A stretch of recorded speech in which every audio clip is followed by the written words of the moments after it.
So manusia ni, kita manusia biasa, kita semua ada mood, okey? Kita ada rasa sedih, kita ada rasa marah, betul. Tapi kadang rasa sedih itu boleh berubah kepada sedih yang berpenyakit. Okey, sedih yang jadi sudah tahap penyakit. Okey, sedih yang lebih daripada normal. Okey, sampai mengganggu kehidupan seharian kita lah. Sampai sudah tak ada selera makan, tak ada selera minum, sudah tak boleh bekerja, tak boleh tidur malam, ada rasa mencederakan diri, ada rasa membunuh diri, sudah tak berminat dengan apa-apa dalam kehidupan.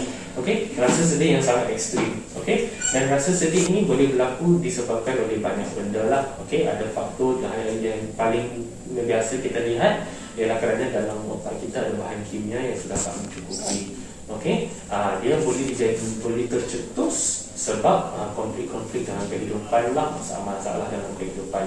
Jadi perkara ini ialah bukan kesedihan biasa, ialah penyakit. Sebab itu datang jumpa saya lah doktor. Okay? Dan saya bagi ubat. So bila kita bagi ubat kepada pesakit, bukan saja Afrisha, mana-mana pesakit saya, okay? Ubat yang saya bagi ialah untuk balancekan balik chemical dalam otak tu. Okey, nak kasih dia naik balik supaya kemurungan kesedihan yang terlalu banyak itu boleh jadi normal balik, supaya dia boleh teruskan kehidupan dengan biasa. Sudah boleh tidur dengan biasa, makan, boleh enjoy perkara, boleh bekerja. Okey. Dan ubat yang kita bagi ini bukanlah bersifat seumur hidup. Okey, tapi kita akan bagi ubat itu selama mana pesakit memerlukan ubat itu. Okey, contoh sekarang bila saya tengok Afisha, memang dia masih lagi belum okey. Okey, masih lagi ada banyak kesedihan, masih lagi banyak berfikir tentang masalah. Okey, so ubat itu masih perlu continue dan kita akan continue sampai dia sudah okey. Bila sudah tahap dia okey, kita akan sambung lagi mungkin untuk setahun dua. Sebab untuk mengelakkan dia kena balik. Lepas itu kita boleh kurangkan slowly ubat dia, lepas tu mungkin kita boleh off. Okey. Jadi itu jenis itu adalah macam mana perihal penyakit dia. Okey, jadi benda ini senang untuk kita kata macam kamu janganlah fikir macam itu, kamu janganlah buat macam itu, kenapa nak makan ubat. Okey, mungkin mudah untuk kita cakap macam itu, tapi sebenarnya dia penyakit lah. Kalau kita contoh ada penyakit jantung, kita makan ubat jantung, kita mesti kena makan ubat jantung tu. Kalau tak nanti akan kena serangan jantung kan. Samalah macam penyakit ni. Kalau dia tidak makan ubat itu, belum sembuh, kalau berhenti makan ubat itu, nanti boleh kena balik penyakit depression yang teruk sampai mungkin boleh cederakan diri, boleh mati. Sebab itu dia datang jumpa kita lah kan, pakar perubatan semua di klinik perubatan. Ada Afrisha jugalah untuk faham mengenai penyakit sendiri, kenapa kita bagi ubat. Kita tak akan bagi ubat kalau tak perlu. Kalau memang sebab perlulah kita akan bagi ubat. Dan selama mana dia memerlukan ubat, kita akan tengok dia, kita akan bimbing dia lah. Okay. So ada apa-apa ke yang nak tanya pasal ubat kita semua ni ke, atau penyakit ke? Oh ya, hari ini pula saya balik Sabah. Hari ini kamu balik Sabah. Ya. Okey, berapa lama balik Sabah? Kamu lepas tu akan balik ke sini ke? Ada rancangan untuk teruskan jumpa doktor di sana ke macam mana? Ada, tapi kamu nak saya bagi surat untuk jumpa doktor di Sabah ke? kalau di sana dia cakap soal depression. Ada satu lagi apa tuh? Ada satu tuh yang trauma tuh apa tuh? PTSD. PTSD. Okey. Kamu pernah diagnos dengan PTSD juga ke? Okey, sebab di sini tak ditulis kamu pernah ada PTSD. Okey, tapi Di tak sini apa. saya tidak berani bawa satu. Okey, kamu minta maaf saya tanya ya, PTSD terhadap apa yang berlaku apa ya sebelum ini? Apa nih? Tim kecil betul. Perkara yang Soal tadi kecil. Okey, tak ada masalah. gangguan. Okey. Kalau saya bagi 3 bulan boleh? 3 bulan, 31 hari bulan 5, hujung bulan 5. Saya kira masa tu kamu sudah balik ke sini kan? Okey, so tak perlulah saya bagi rujukan, tapi saya akan bagi ubat cukup lah. Okey, untuk 3 bulan. Jadi ubat yang kamu makan sekarang ni masih lagi belum dos yang paling tinggi. Buat masa sekarang saya rasa tak ada keperluan untuk turunkan ubat atau naikkan ubat. Okey, saya agak gembira dengan dos yang sekarang, tapi ubatnya mesti makan. Okey, jangan tinggal. Okey, kalau kamu ada apa-apa masalah dengan ubat, okey, kamu nak berhenti atau nak naikkan, datang jumpa kita dulu supaya kita yang tengok assess keadaan, tengok macam mana.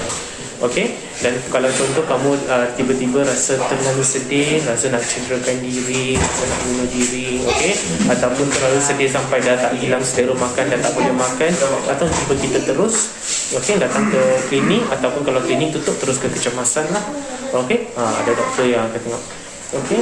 Boleh tanya Kak? Ya. Kenapa kalau saya berhenti makan ubat kan dia Okey. datang pening, Datang pening, betul. sama rasa tu balik datang. Okey, semua. ini kerana ubat yang kita makan ini macam saya cakap tadi untuk balancekan chemical dalam otak kita. Okey, ubat ini cara dia bekerja ialah dia akan mengambil 2 minggu untuk naik ke dalam badan kita. Contoh kita makan, lepas 2 minggu baru dia dalam keadaan yang tetap dalam badan kita. Okey, so apabila kita berhenti dalam masa setelah 2 minggu ini, badan kita sudah terbiasa dengan ada ubat itu. So bila kita tiba-tiba berhenti makan ubat itu di sini, tiba-tiba ubat itu drop dalam badan kita, kandungan itu turun dalam badan kita akan dalam fasa untuk membiasakan dengan ketiadaan ubat. Sebab tu bila tiba-tiba hilang ubat, kita rasa pening, kita rasa mual, sakit kepala. Okey, sebab tu saya cakap kalau kamu nak berhenti ubat, jumpa doktor dulu, sebab kita akan slowly turunkan ubat itu. So ubat ini bukan macam ubat biasa, ubat tahan sakit. Kalau kita contoh kita kena pukul kan, tangan kita sakit, kita makan ubat tahan sakit, apabila sakit itu hilang kita boleh berhenti makan ubat. Tapi disebabkan cara ubat ni berkesan ialah dia ubat untuk jangka masa yang lama. Okey, lepas start makan ubat, lepas 2 minggu 3 minggu baru rasa ada perubahan, betul, masa awal-awal itu. Jadi untuk berhenti pun perlu dengan slowly. Okey, tak boleh berhenti dengan terus. Sebab apa? Badan kita sudah terbiasa dan akan tiba-tiba terkejut lah ubat itu sudah tak ada. So kena slowly. So ubat itu pun kalau kita satu hari ambil, satu hari tak ambil, di kandungan dalam badan kita tu akan turun naik, maka tak dapat respon yang optimum lah. Maka mood tu akan datang sedih balik, fikiran yang negatif, susah mau tidur, hilang selera makan, semua itu ada lagi lah. Nanti kalau lepas kahwin mungkin akan perasan kalau waktu sedih itu keinginan untuk bersama dengan pasangan tu pun kurang. Jadi itu salah satu simptom lah depression. Ada apa-apa lain tak nak tanya? Apa ni kalau saya macam sendiri kan, saya kadang hilang fokus. Kalau saya makan pun dia macam kabur nih, mata nih masa buka gini tapi dia kabur, tapi saya perasan dia kabur tuh sebi aja gitu macam. Lepas itu okey ke? Lepas itu boleh okey ke? Okey juga. Cuma ada macam ada suara tapi bukan suara yang macam gini, yang di dalam otak saya. Dalam kepala kan? Macam betul. Yang dia suruh begini, atau kadang dia suruh saya mau buat benda-benda yang betul. Okey, yang itu kita panggilnya pseudo hallucination lah, maknanya, ataupun halusinasi yang bukan betul tapi dalam kepala. Yang itu selalunya datang akibat emosi yang terlalu kuat, sedih yang terlalu kuat, itu selalunya boleh mengakibatkan macam tu. Disebabkan ialah macam saya cakap tadi lah, mood itu masih lagi belum okey. Sebenarnya saya macam nak naikkan lagi ubat awak masih lagi boleh naik lagi. Sekarang awak makan 3 biji kan, sebenarnya masih boleh makan 4 biji sekali makan malam, tak ada masalah. Itu dos yang maksimum lah. Tapi buat masa sekarang saya rasa hold dulu. Saya rasa kita cuba dulu dengan dos yang ini. Kalau memang perlu nanti kita akan naikkan.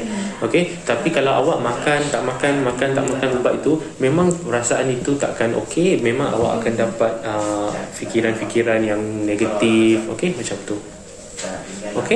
Kita jumpa balik lepas 3 bulan boleh? Boleh. Boleh minta ubat tidur kah? Ubat tidur. Ubat tidur ini saya tak berapa suka bagi, sebab ubat yang ni boleh ketagih. Ubat yang 3 biji itu saya tak kisah, sebab dia tak menyebabkan ketagihan. Tapi ubat yang lagi satu tu, yang separuh tu, yang makan bila perlu tu, yang itu boleh menyebabkan ketagihan.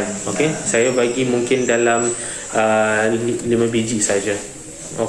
Makan itu bila perlu saja. Kalau rasa tak perlu, jangan makan. Dokter, saya dapat rasa kalau saya ada makan obat kan, kalau saya keluar pun keluar rumah atau jalan-jalan gitu, sekarang yang sudah saya makan obat 3 tuh dapat beza dia yang pandangan saya tuh luas sudah macam yang begini kayak hidup aja. So namanya ubat itu sedang membantu lah, dia berfungsi lah sedikit sebanyak. Tapi macam saya cakap tadi, belum lagi 100%. Okay, sebab saya punya goal, saya punya target untuk awak ialah normal, tak ada rasa sedih yang melampau. Sedih biasa itu biasalah kan. Tapi saya nak awak hidup normal, seperti boleh bekerja, boleh jadi buat tugas-tugas. Okay, sebab awak muda lagi, banyak lagi benda awak boleh buat. Okay. Okay, kita jumpa lagi 3 bulan ya. Okay, terima kasih ya. Terima kasih dokter. Sama.